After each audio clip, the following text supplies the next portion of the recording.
Hi everyone, my name is James and I'm with Kingsfine Woodworking. Today I'm going to build this cordless drill shelf and charging station.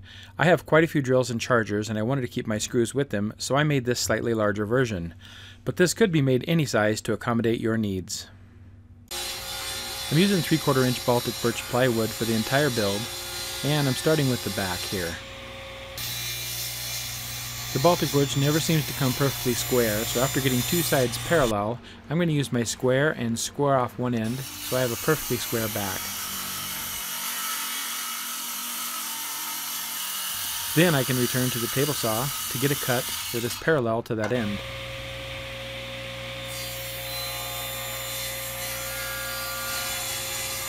Then it's going to be time to cut all the shelves down. I've set the fence for 12 inches wide, and I'm going to cut all the shelves at once.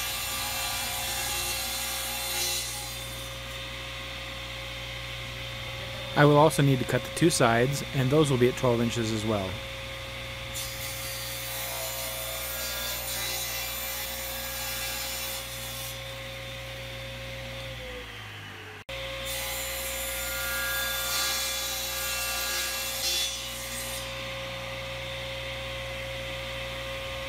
Baltic birch is great material to work with. I have found that it can be a little bit costly, but if you can find a source that will sell it to you in 4x8 sheets, it's actually pretty affordable. A lot of woodworking stores will try to sell it to you in 2 and 3 foot squares, and like that it just ends up being about 4 times the price that it's worth. Once the sides and the shelves have been cut to width, I take them over to the chop saw, I set up a stop block, and I cut them all to length.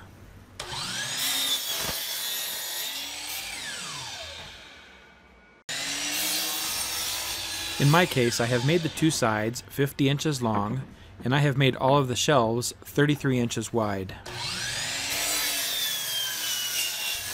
If anybody is interested, you can message me, and I'm happy to provide a complete set of detailed plans for the build.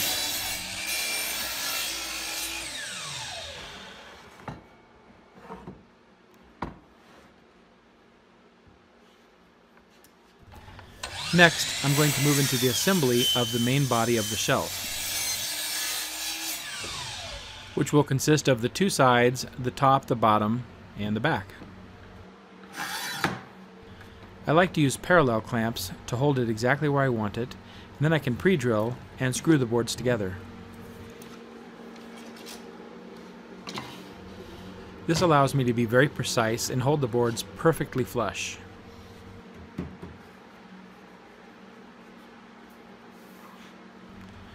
I make a lot of cabinets, so I have created a little board here with a dado in it that's exactly 9 millimeters wide. This allows me to mark for a pre-drill hole that will go right to the very center of an 18 millimeter thick piece of plywood. There's no measurements, I don't have to guess, and it's always perfect.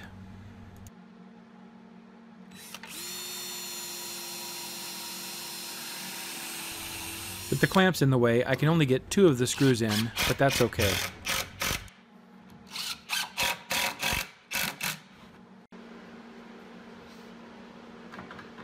At this point, I can remove the clamps. The screws are holding the boards together firmly. Then I can mark for the other 2 locations and pre-drill and screw those.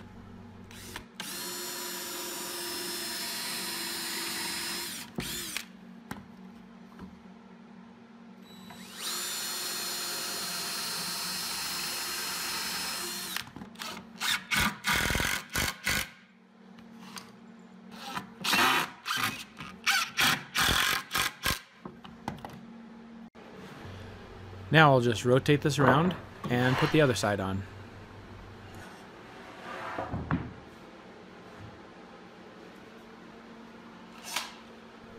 We're just going to use the same procedure here, clamping the side on in order to get perfect alignment, using my marking gauge, pre-drilling, and then screwing it together.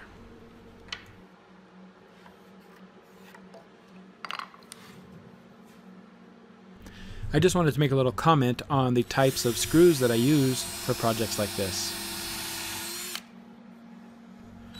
They are from a company called Deckmate. They are originally made for assembling decks outdoors. They have a lifetime rated polymer coating and zinc plating so that they will last forever without ever corroding. They are also extremely strong. They have a Torx T25 head, and in 15 years of using them, I have never been able to break one of these screws. Now I'm moving over to the top side, and I have decided to put the top shelf in about 3 inches down from the very top. This way I can put some extra boxes of screws or anything I want on top without it sliding off on the left or the right.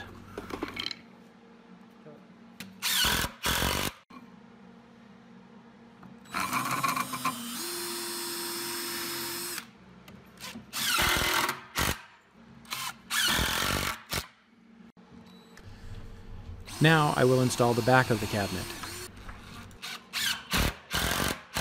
I've decided there's no need to inset the back with a dado. It's not really a piece of fine furniture that I'm selling, it's just a functional piece for my shop. I do want it very securely attached, however, so I put a bead of glue around the entire surface, and I'm putting screws about every 4 inches. I've also decided to use a full 3/4 inch or 18mm plywood for the back. In many cases with a shelf, you can get away with 1/2 inch or even 1/4 inch plywood for the back. But I was concerned because I'm going to mount this onto the wall with a French cleat system, and it's going to have to hold as much as a couple of 100 pounds worth of tools and hardware, so I wasn't going to take any chances in strength.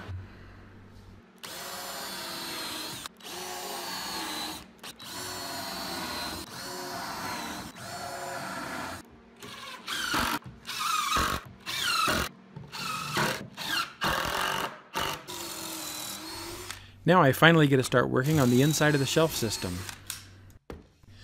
I've decided I want the very bottom of the shelf to hold 3 big boxes of screws. In fact, these are going to be the deckmate screws that I use on almost every project. In order for me to access these screws easily, I think I'd like to have that bottom shelf pitched forward at about a 20-degree slant.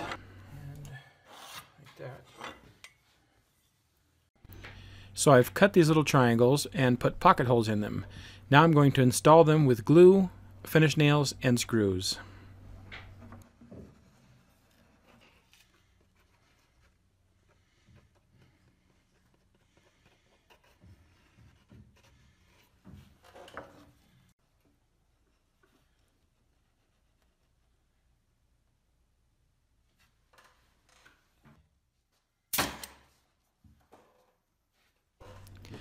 The nails will hold it temporarily until I can get the pocket screws in.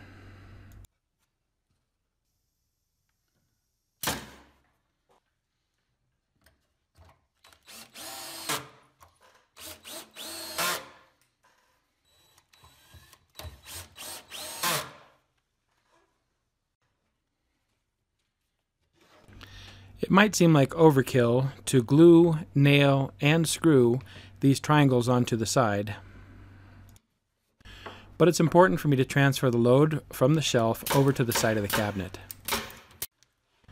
because the side is very securely attached to the back, and the back is where the French cleats will mount in order to carry the whole unit.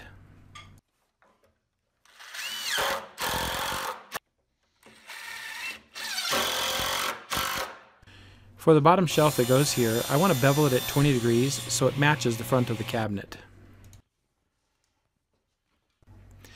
I got this cabinet basically out of 2 sheets of Baltic birch plywood, and when I got to the end, I didn't quite have enough wide stock to make one more shelf for the bottom here. So I decided, in order to save some wood, I would go ahead and make this out of 3 strips. I don't really think this is a compromise in strength, since it's actually so well built in this area.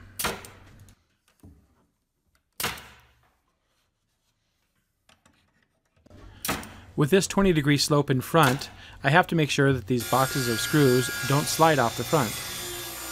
So I'm ripping another little strip to kind of act as a stop, and I've also got to bevel it at 20 degrees. Some glue and some nails ought to hold this in place nicely.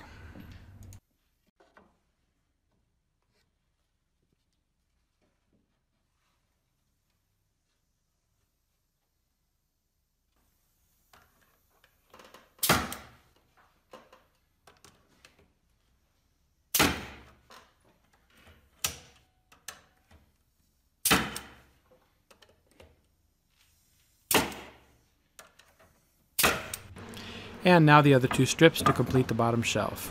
These are just going to get tacked in place. The back one, however, will be beveled at 20 degrees in order to fit flush against the back wall.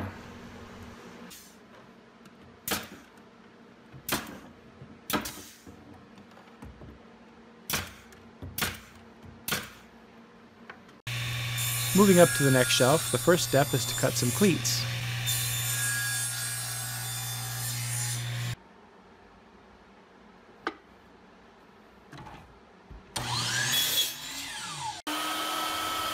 Then I'll spend a minute rounding over all of the edges which will protrude into the cabinet in order to make them smooth.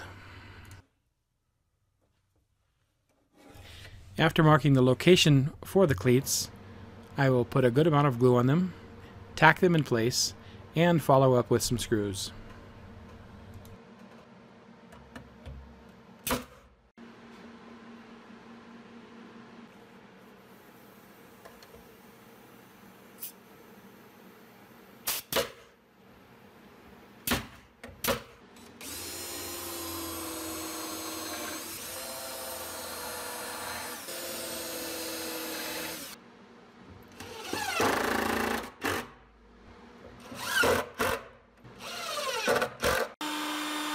I'm also going to use my 1/4 inch roundover to round over the front edges of all the shelves.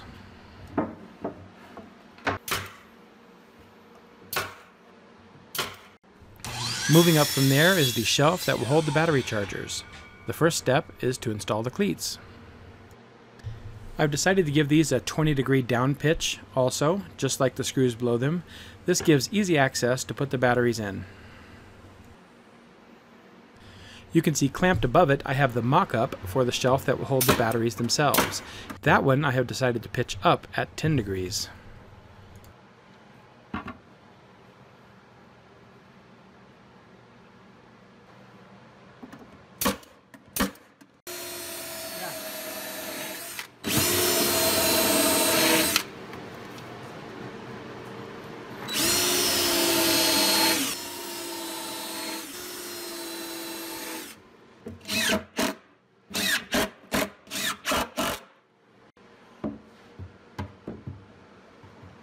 Since this shelf slopes down too, I'm going to have to put another cleat in because I don't want the chargers sliding off the front.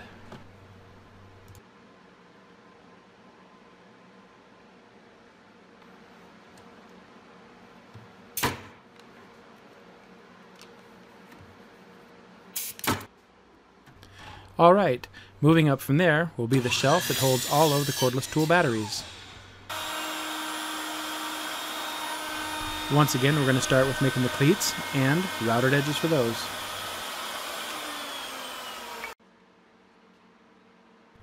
The same method throughout the build. First glue, then tack it in place, followed up by screws. I have decided to put the battery shelf in with a 10-degree pitch the opposite way, so that they slide in and they can't ever slide out. The battery shelf is going to be built a little bit differently than the others. It's going to have its own shape. I'll make it by using the Craig jig to attach two boards together. My daughter has been filming in the background for me, and she was getting tired of watching, so I decided to let her do this part while I filmed for a bit.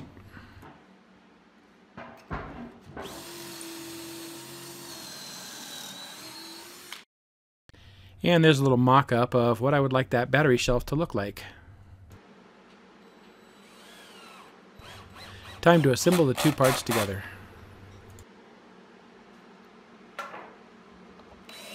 I decided I didn't want the shelf so wide, so I'm trimming it down on the table saw to fit just the way I want it.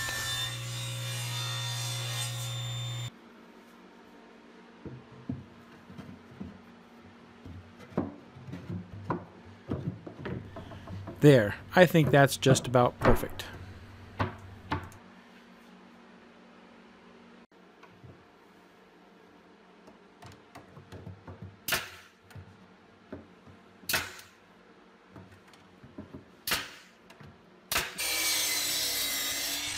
Well, I've miscalculated and I'm out of Baltic birch again. So it looks like the shelf that holds all of my tools is going to be upgraded to a piece of walnut plywood. I don't think they'll mind. I know I wouldn't. Just spacing them out so they fit nicely, and it looks like every 5 inches works out perfect.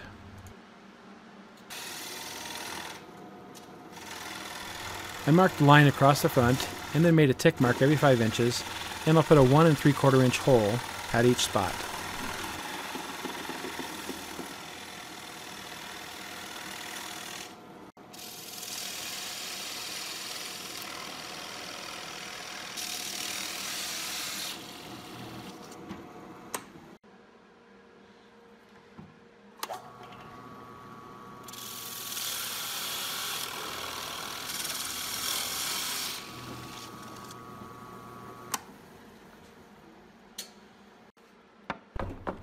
That looks pretty nice. Here we've got to make marks to turn those holes into slots so that the cordless drills will slide in.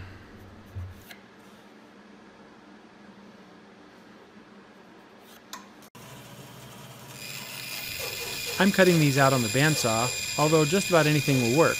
A circular saw works fine, a jigsaw, or even a handsaw if that's all you've got.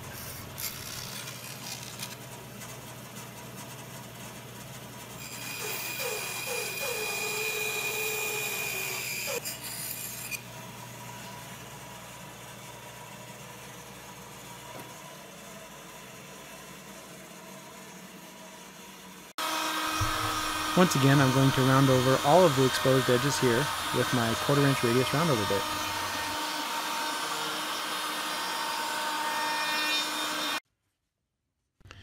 For the brackets here, it's going to be a little more involved than in the shelves below.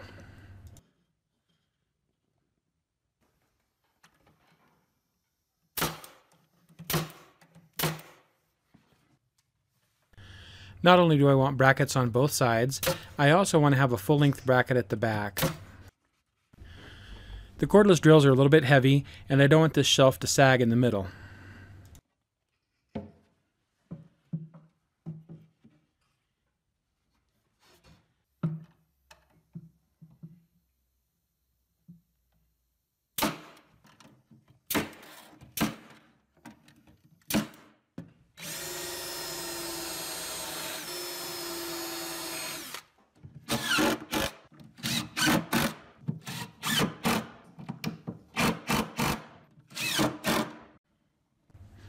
A good bead of glue to go around the entire top, and then I'll install the shelf over that.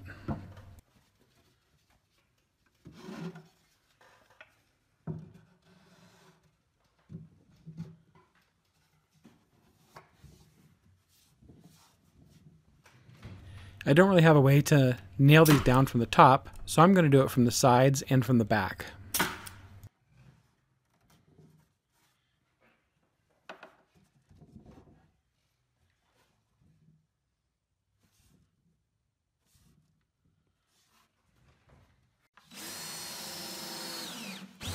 With some careful measuring, I can even put some screws in the back for added strength.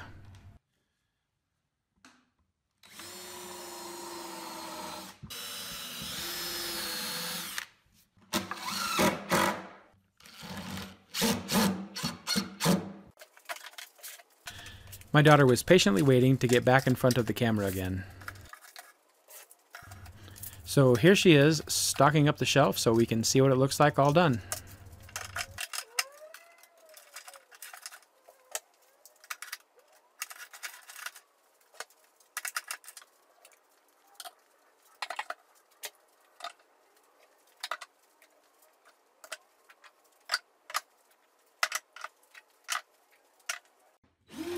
I just realized that I have to have a way for the cords to get out. I'm going to send them all through the side and plug them into a power strip, which is mounted onto the side of the case. Well, there it is, all complete. I hope you enjoyed it, and thank you for watching.